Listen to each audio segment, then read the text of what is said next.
THOR BURN is the top secret deck that the nature players don't want you to know about. Let me tell you the secret. When everyone was going with the nature dark, the nature air type of decks early in the hero meta, I decided to try to zig while everyone else zags. I noticed that people were playing some slower strategies as well as not paying attention to elemental resistances, or weaknesses rather. So like fire does +2 extra damage to nature, for example. Everyone was sleeping on that, so I decided to build something that would catch the meta off guard. And I've always wanted to try a Thor deck. We're going to look at Thor in a second. He's got Thunderbolt, and he's really strong. So what this deck is trying to do is just get the board in the first few turns, you know, get a good start, and then just go face like a maniac. Really just being so aggressive that they don't even realize they're in danger until it's too late, until the win condition hits them like a freight train. You know what I mean? We're not even running Cyclonius because this deck doesn't even want to wait till turn 9. We're trying to win on turn 7, turn 8 as much as we can. Now, this deck is not viable for tournament play, probably. At least I haven't tested it. But when people know what you're doing, they're probably going to be able to play around it. But on the ladder, especially for your daily grind, trying to get your 10 wins a day, I think this is one of the best decks in the game, maybe the best deck in the game for that right now, because most players just aren't really ready to deal with it.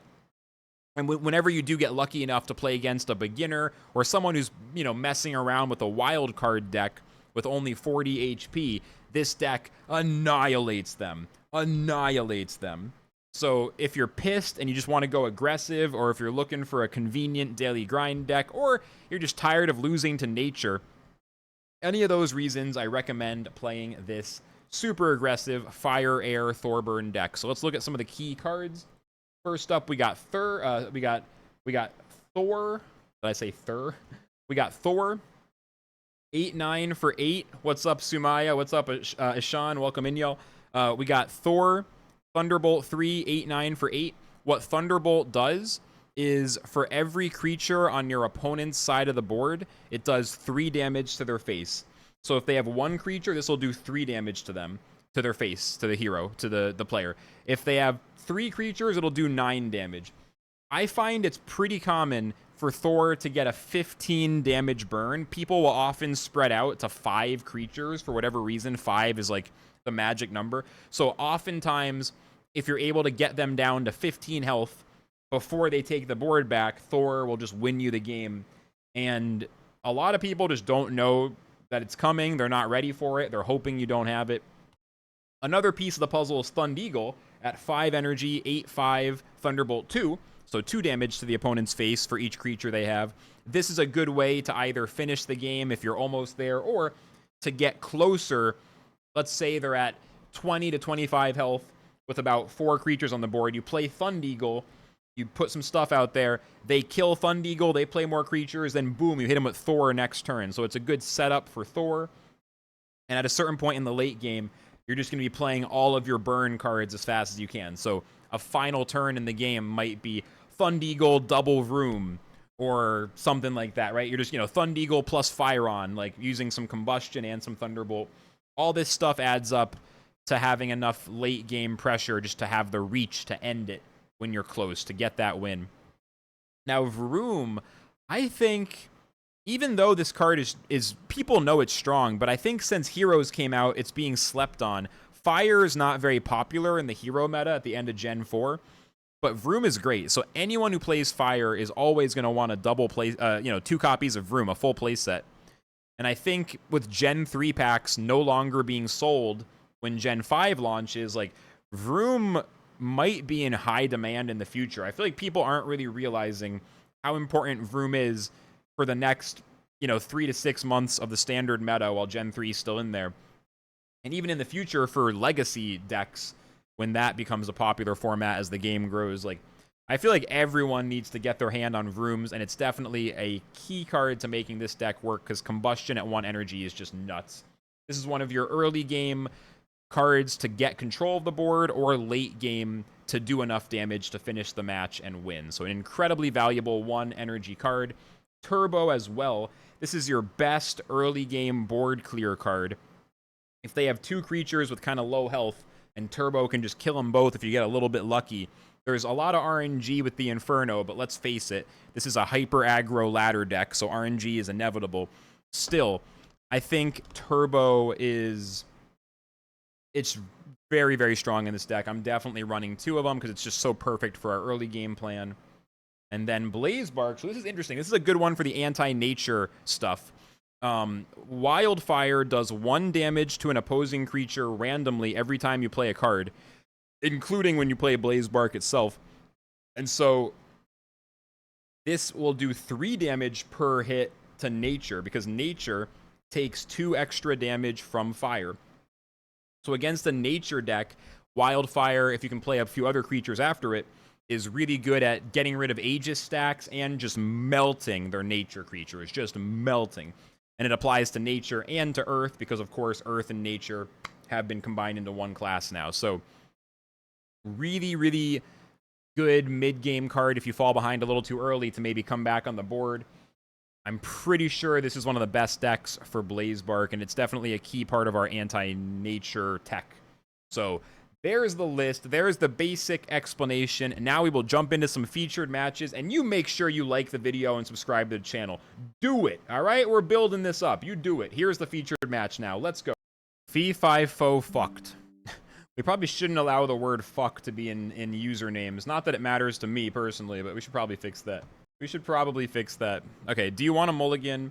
So we have Vroom, Marbul, and Thunderpurr. Marbul's only for the very end of the game. This is kind of a bad hand. I'm actually going to mulligan. Yeah, that seems pretty bad. All right, send back Thor, please.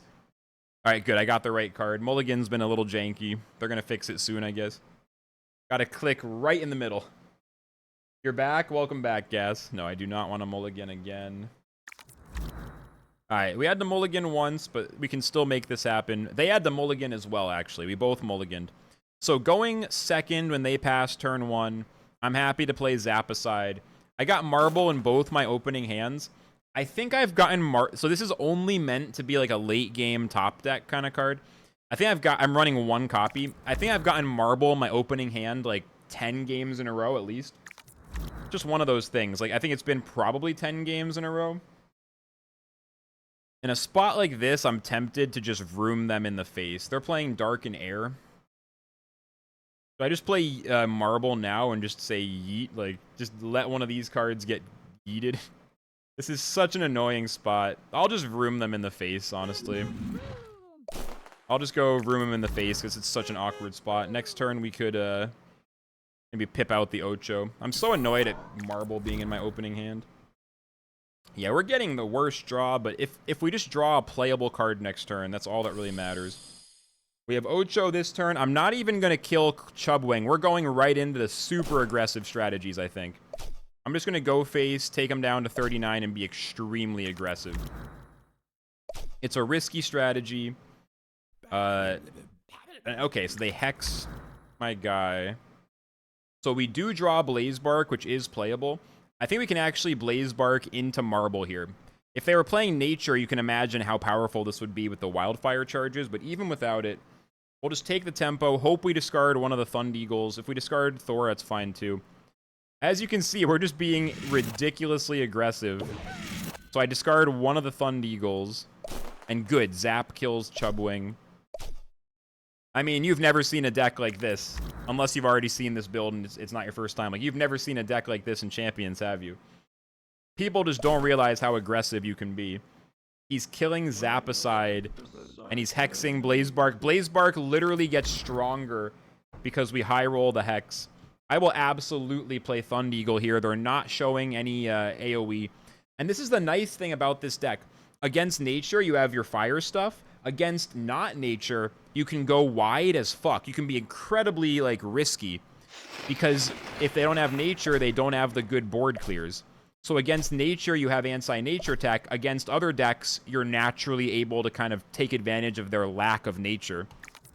Which is what makes this deck way better than it seems like it has any right to be.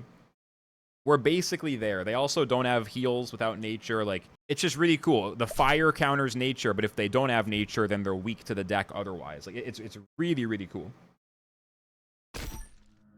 This is one of the fastest, most effective decks. They just completely wasted that Moon. That was I don't know why they did that. This is one of the most effective, just quick grind decks. Like, my opponent has no idea. He's literally he just gave up and lost the match. Like, I didn't even have to play Thor. Win on turn 6. They kind of messed up a little extra there. I don't know what they were thinking, but, like, they just didn't even know what to do. They were caught so off guard. Like, that's exactly how this deck wants to go. And that's 15 points. Wait, that guy is not even low ranked. Fee-Fi Fo Fucked is 16th place. There you go. It's the best deck for grinding the ladder. They're going to figure out how to counter it soon, so you better start playing this deck now. I just easily destroyed the 16th place player, who was probably like 15th, 14th before that. Like, easily. That's it. That's it. Video over. Done.